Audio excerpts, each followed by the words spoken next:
Welcome back, it's time for a cheeky little morning video. We don't often do these. Normally, afternoon only, because I'm not awake enough in the morning to make anything coherent, which, I mean, actually, how is that any different from any other video? Anyway, we've got stuff to talk about. 2 new miniatures, technically more, because they're dioramas, and they're for the whole Warhammer Plus thing, where you pay, you get your miniature, and if you're lucky, you might get 4 or 5 videos over the course of the year.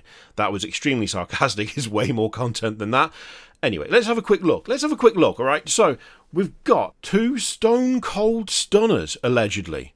Now, despite that being written there, I'm afraid neither of these, from what I've seen, look anything like Steve Austin, which is potentially a bit of a shame. But you know what? It's fine. It's okay. We'll let that slide. First up, we have Infinity's Lament. So you've got a Spirit Seer taking a Soul Stone out of a Wraith Lord. And honestly, this looks decent. It looks good. I like this a lot. There's a little bit of strange hero posing going on with the Spirit Seer, who is, you know, doing this incredibly important ritual, but I guess it could be mid-battle, and as such you want to be swift about it. You got to be ready to leap off and get out of there before you also get wrecked. But overall, this is clean. This is nice. I really like the way they've done the wreck of the Wraith Lord. That looks really good. The damage across the head is super nice. I think, yeah, there's the way they've done that. That looks suitably like fatal. There's like a weird thing sometimes where this is something that I've noticed that I've done before, which is taking a model, using it as basing material, and going, okay, a bit of damage to show they've definitely had, you know, they've had their last day. It's not gone well for them. Now they're on the floor and the Dreadnought stepping on them. And then kind of getting everything done, everything ready, and then looking at it and going, they just don't look like they'd be dead. I've done that before, and I've seen other people do that before as well. This specific instance, this looks very convincing. The way it's kind of... the way it's positioned, the way the head is turned, the way the arm is kind of crumpled underneath, I think. Actually, it's a little hard to tell the orientation of that Wraith Lord, which, to be honest, just really reinforces the whole "this thing is wrecked" approach that they've gone for. So, yeah, I think that works. I think that works pretty well. It looks convincing. It looks like it's out for the count. That's it. And the damage is nicely done. I think a little part of me would have liked to have seen a bit more damage elsewhere, maybe on the big sort of veins across the back, if that's what they're called. I've forgotten. The sort of wing-like things, because those are the bits that come out the back of the Wraith Lord, right? I'm really struggling with the orientation of this. I mean, you can't say fairer than that when it comes to something being dead and wrecked. Is the body split in half as well? Actually, it might be. There is extra damage there, isn't there? Oh, this is one where I feel like I actually need to be able to pick it up and turn it round and look at it from every angle. We do have a good spread of angles here, which is nice, but I think there's probably more going on there than we can really see. I think actually this is going to be one of those ones where it's like a little hidden details. You have to rotate it round, you have to look at it from the very top, all of that stuff to really appreciate everything that's going on. And that's good, that's nice. You know, a bit of added complexity, make it really something special, which I think it is. So yeah, the Wraith Lord looks great, looks very dead. The Spirit Seer looks really good as well. Wasn't initially sure on the pose, but it's growing on me quite a bit. I do like that cloth wrapped around the waist as well. There's like a nice mix of materials there. There's enough decoration as well where looks fancy, doesn't look overly complex. I mean, to be fair, you know, the Eldar, they all look fairly fancy, but this, I think, has got the right balance with the sort of size of this diorama, the sort of scale of it. Going massively overboard with decorations on the Spirit Seer itself would look a little bit... it would be a bit much, but I think they've got the balance right with this one. And I do like the way the cloak is billowing. You can't go wrong with a good billowy cloak, you know? So yeah, as they say, an Eldari Spirit Seer stands atop a destroyed Wraith Lord, retrieving a Spirit Stone from the shattered hull of the once towering construct. It is through this process that they protect the precious souls of their dead from being consumed by Slanesh, which is all around a bad time, also I've heard. Oh, so they have said here it features a different design to the currently existing kit. I honestly didn't really notice that because I can't remember what the existing kit looks like. But it's nice to know that it's different. We also have the Summons, which is the AOS option of the 2 miniatures. Got a Necromancer. He's, well, clearly attempting to summon a wight by the look of things. And he's got a couple of Skelly Boy Guardians. I like this quite a lot. The only thing that I'm not a big fan of is the pose on the Necromancer. But I couldn't really tell you why. I think maybe I think maybe there's a bit of like, what is the right way to phrase this? There's a bit of classic bad guy going on. It feels a bit like Hammer horror, which is not necessarily a bad thing, but compared to the Spirit Zero on the previous one, where the pose feels a little bit more action-oriented, then again, for the context of the diorama, to be fair to them, it does make more sense for this to be a little bit more static and a bit more kind of, haha, I am raising the dead, because that's exactly what he's doing. So maybe that's not really a fair criticism to level. Overall, I mean, the Necromancer does look good. He does look decent. The head is not my favourite, but the cloak is great. I love all the feathers coming out of the collar. Very extra, very nice. Also, the size of the collar that is also, I guess it's more like a mantle than a collar. That looks really, really good. The big gem down the centre looks nice. You've got to have a good skull belt. If you're a Necromancer, really, and you're going to have a buckle that isn't a skull, what are you even doing with your time, you know? The staff is unexpectedly gnarly. I will say, that's one of my favourite staffs they've done for a while. Like the clawed skeletal hand holding the blackened skull that's on top of... I mean, is that a bit of rib cage? Or is that a bit of vertebrae that's got some horrible growth coming out of it? Either way, that looks awful, but in a great way. That's a really cool staff. I like that a lot. Also, like the book hanging down from the belt, that's really nice. The Skelly boys, your armoured Skellies there, they look fantastic, but that's because all of the... It's not the Grave Guard, is it? I've forgotten. The Skeleton Warriors.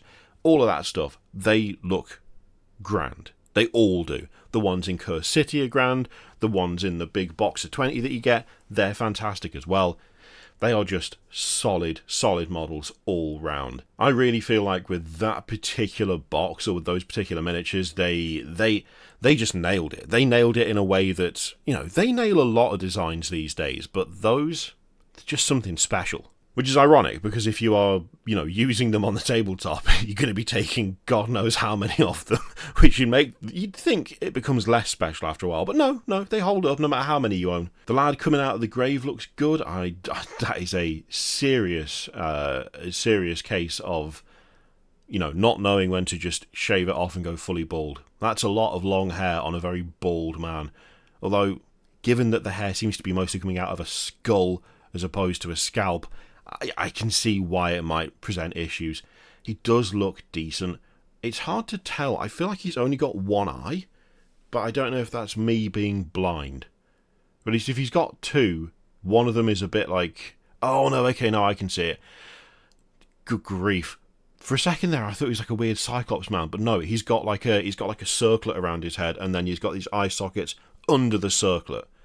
That was honestly a bit hard to make out. This is another one where I feel like you need to be able to twist it around and move angles to really appreciate everything, because there's a lot of detail. Like that Skelly boy with, like, he's got a big rent in the breastplate. There's a big dent in the helmet. The shield is chipped and battered. Like, there's stuff going on there that's a nice amount of detail for one model. There's like 3 others going on here, and they all look really, really good. Also realising that white has got a kind of crown/circlet going on, and then the empty eye sockets underneath has made him go from looking a little bit goofy with a single central eye to looking properly menacing, which is what I want. I want the menacing one. Death Rattle Skeletons, not Skeleton Warriors. That was the old kit, wasn't it? Death Rattle Skeletons. I knew what I meant. You knew what I meant. It's fine. I get distracted because I do have a box of the old skeletons within eye shot. The one that you can't get anymore. Which is a real shame, because I've only got the one box, and really I want more. But yeah, that throws me off, because I can see it, I see skeletons on screen, and then I'm just like, yeah, the Skeleton Warriors, but they haven't been called that for ages, and I know that. This is why we don't record in the morning. Anyway, practicing necromantic magic through Soulblight Masters, the summons shows this sorcerer servant in the middle of recruiting reinforcements for the Barrow Kingdoms ready to serve the armies of Nagash. I will say, of the two, I think this is the one where you could show someone this diorama who knows nothing about Soulblight, and they would pretty much immediately go, oh, well, that's clearly a necromancer, and that's clearly something being raised from the grave. I think you would get that immediately. You wouldn't need to know anything. For those not familiar, this might be a little bit trickier to explain, but you know what? let's be honest, people grabbing these are going to know what these are because they're subscribing to Warhammer Plus, and you have to be something of an addict to the old plastic crack to be subscribing to Warhammer Plus, you know? So if you sign up to Warhammer Plus on or after today, which is the 25th, then you can claim the new miniature from the 22nd of September. Monthly subscribers will need 12 months of consecutive subscription before they can claim, obviously, so you don't just sign up for like 2 months and then get the miniature and then cancel. Oh yeah, and you can buy the one that you didn't choose as the free one, even though the cost of the miniature surely is, we've talked about this before, but I feel like there's, you know, they're really sweetening the deal here. Oh, interesting as well, so new to Warhammer Plus this year is a recurring monthly offer. Annual and monthly subscribers will get 15% off one purchase per month on the Warhammer merch store. Wow, they're really throwing in the incentives there. And they're running a competition for the new year of Warhammer Plus, where you can win one of Weta Workshop's Abaddon the Despoiler statues. Oh my god, isn't that thing massive? Isn't it like colossal? I hope you got some shelf space. Oh, and the first prize winner will also get their choice of replica helmet, and the two runners... Good grief. All subscribers will receive a free code to recruit Lucian of the Blood Angels in Tacticus, plus a 35% discount code. They really want people to subscribe this year, don't they? They really want, you know, the hardcore addicts, the hardcore followers, the biggest, spendiest customers. They really want you to join Warhammer Plus. Good grief. That's a lot. There's a lot of stuff. Plus 35% discount code that you can use to get a Warhammer display from the official display website. Anything else? Anything else?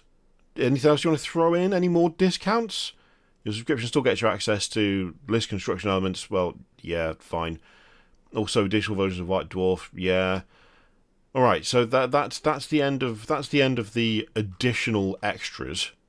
But that's quite a lot of extra stuff there. They're keen. They're keen to expand the viewership. It seems.